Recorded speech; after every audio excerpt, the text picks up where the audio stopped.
Alright, I'm not going to edit this video. We have way too much to talk about tonight. It is insane. Mod 15 is a lot larger than we had originally thought. Well, welcome to another Megiddo Gaming video. Let's start with the profession system overhaul. We are finally going to have use for gold and silver within this system. There's also going to be different ways on how things are done. So originally when you would put in a task request for a profession in the game, you'd have so much time in order for that to be completed, which could be rushed with certain stages of equipment. And then, of course, you could rush even further by paying additional astral diamonds. This is still going to kind of be the case. There's going to be something called morale. This affects, though, the entire productivity of the workshop on a daily basis. You can invest more astral diamonds in order to obtain more morale, to continue crafting, and of course to speed up the process. Essentially what they've done is they've created an AD sync, and then when it comes to materials and for crafting purposes where you would use gold and silver, there's our gold and silver sync. Have to wait and see what happens in the preview shard, so I'm not going to go into too many details about it because it seems like there's going to be these bottlenecks in place in order to keep us in check, so we're not making too much refinement or too much astral diamonds. So I'm not going to do any more about that until I can get onto the preview and test things out for myself. Of course, I will leave a link in description if you want to read about, the changes to the system for yourself. But I will be testing everything on the preview server, and of course my streams for the weekend will be me in the preview server, and we can talk more about what I'm experiencing and what was in the forum posts. Now, something has changed that I'm actually very excited for, scared for, concerned for, happy. It's a mixed bag of emotions. So I'd always told you that I had thought that VIP was kind of a dated system because you could summon a professions vendor and no one really needed that. And I always thought it'd be nice if we could summon a seals vendor so that way we didn't have to always go back to Protector's Enclave. Well, my wish has come true, but it's come with other changes with that. So, standard and epic dungeon chest keys are no more. You will no longer need a key to open up those chests. You will still have your legendary chests, so like your second, third, or fourth chests in certain dungeons that require a certain key from that campaign. You will still use legendary dragon keys or the constructed keys from said campaign. Now, any keys that you currently have in your inventory anywhere will be converted to what's called reroll tokens, because we're bringing back old mod stuff when we used to be able to peek, so to speak. So what you would do is you would open up a chest, no key required, other than if it was a legendary chest, and the rewards will not change. They have not shifted the loot tables from better or worse. It's the exact same thing. But then you can use what's called the reroll token up to 4 times to re-roll everything that's in there. So it's still going to be random, but you have 4 chances to actually find something that you wanted. So this is better than it was before with just peeking with 1 key, and this doesn't even require a key. So that's also what's going to be replaced in your VIP. When you would usually get your epic dungeon keys in your little satchel daily, those are going to be replaced with re-roll tokens. Now there's some possible negative changes that could also, and they have stated, depending on your playstyle, may decrease the amount of AD that you can make, or rough AD, I should say. So you can no longer salvage equipment for rough AD. That is one of the terrifying things. This is something that, we'll have to experience to see what it's really going to be like. Now, with the seal vendors and everything, that's where the shifts are going to be. So the seals that you can obtain can then be traded in directly for rough AD. You won't have to, like we have been, hit our 1200 cap, go buy some rings or something, and then go salvage the rings for the rough AD. You will just take your seals to the seal vendor, go into his list, choose the option to convert your seals directly into rough AD. And then of course you can do that by summoning your seals vendor if you have VIP.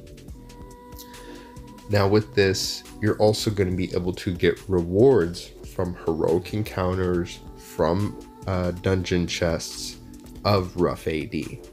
So similar to how you can get rough AD when you do Master of the Wild Hunt, right now they're saying it's going to be about 5,000 rough AD possibility within a chest, and then of course you can re-roll 4 times to get a better drop with AD. You will still be able to get your AD from your runs in the dungeon themselves, like if it's, you know, a bonus to RD. Now speaking of bonuses, so your bonus to RD when you invoke for the day, that's going to be different.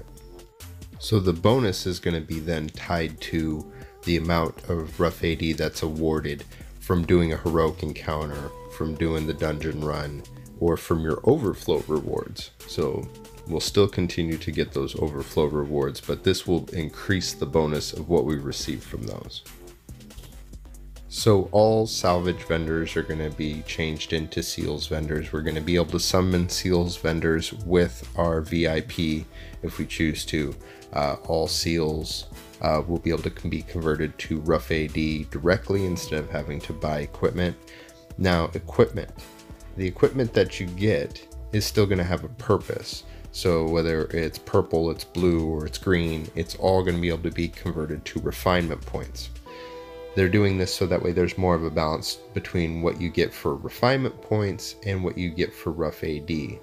What this is going to have them do is make it so you have to run a varied form of content, whether it be heroics or dungeons of different levels and styles, so that way you're not running Epic Temple of the Spiders over and over and over, because as much as they tried to get rid of that, it kept coming back to it. So they want people to experience all the content they have to offer, and they feel that this is going to be it. Now, they have stated that it is going to probably, like I said, limit the amount of rough AD that you do take in compared to normal, depending on your playstyle. Now, as we get used to this new system, we're going to find that maybe Lonelywood won't be so lonely. People will run heroics again. We'll have to see. So, yep, that's one big change along with the overhaul. Now, something else that's changing, quite interesting, is they've actually fixed Castle Ravenloft. So as of today, there was a patch that went through. We had some patches on PC and Xbox. Xbox I'm really excited about because of course that's what I play on. So the big ones, and I'll put a link down in the description to what the patch notes were, but the teared grips are probably about second to first best in slot now, because they got rid of the negative 2,500 recovery on there. They just removed that completely, so recovery's out of the equation. That's going to be pretty cool. I am personally running Kuska over and over that hunt just to get those teared grips, because it's still going to be easier than getting those jaw rippers, unless you want to pay a lot of G mops or S mops to get that still. And just the fact that you can do Castle Ravenloft apparently bug free. Haven't had a chance to test that yet, but definitely that's going to be something I'm going to try tonight just to make sure, because that's one of the biggest complaints is, when we had the release of Castle Ravenloft, it was a short campaign. We got right to Castle Ravenloft and boom, bugs. It was annoying.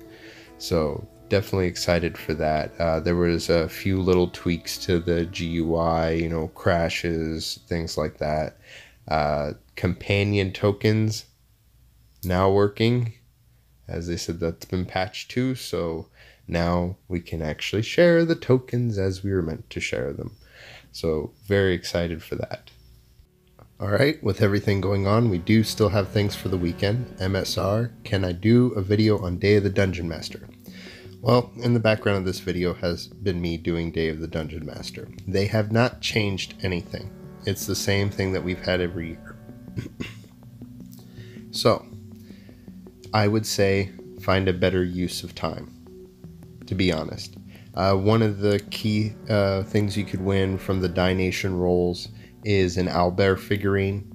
To be honest, the doohickey does better because it's an AoE attack instead of a single point attack. So if that's something that you're interested in, wait for a Wanders of Gond event or just purchase the doohickey off the trade house. The consumables like Liar's Fair and the red vines and the like Mountain Dewish things that they talk about are not very good consumable foods. There are better event foods out there, so I wouldn't worry about those. The Beholder personal tank, although it looks cool, we also cannot do that event right away. That's towards the end of the event. It's not available to run that right now. The tank does not have good powers or stats or anything, so I personally wouldn't be going for it. I'd feel there'd be a better use of time than trying to get the RNG chance of running that mode and have a chance of getting it.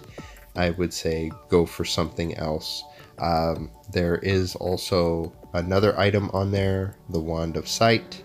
Please stay away from that, as I won't tell you how you can exploit with it, but it is a tool for exploitation, so best to stay away from it altogether. With the banning that recently occurred with the hunts, don't give them a reason to do it. There is no real good purpose to the wand other than that fact. So I would just stay away from it. The Adorable Pocket Pet, however, I do like that you have so few stats to randomly get that the crit severity that you can get out of there, you have a better chance of getting crit severity with the Adorable Pocket Pet than you do the scales that you can get out of Cholt. But I mean, you can also get the Adorable Pocket Pet on the trade house, and there's other events that give that as well. So MSR, everyone else, I would honestly say go and do your daily things. Forget the Portobello's game. There are no real good rewards, no resellability value to the rewards.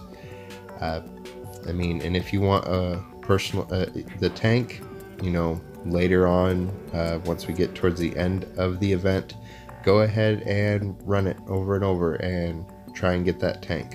But other than that, yeah, find something else to do. Alright, and Frosty Vape, I already responded to you that there was already a build guide out, especially now with the teared grips working properly. Aside from that, there's going to be other changes to my build, so I will be doing an update video, and I may or may not test the Prominence Shard a bit, the Prominence enchantment a bit further.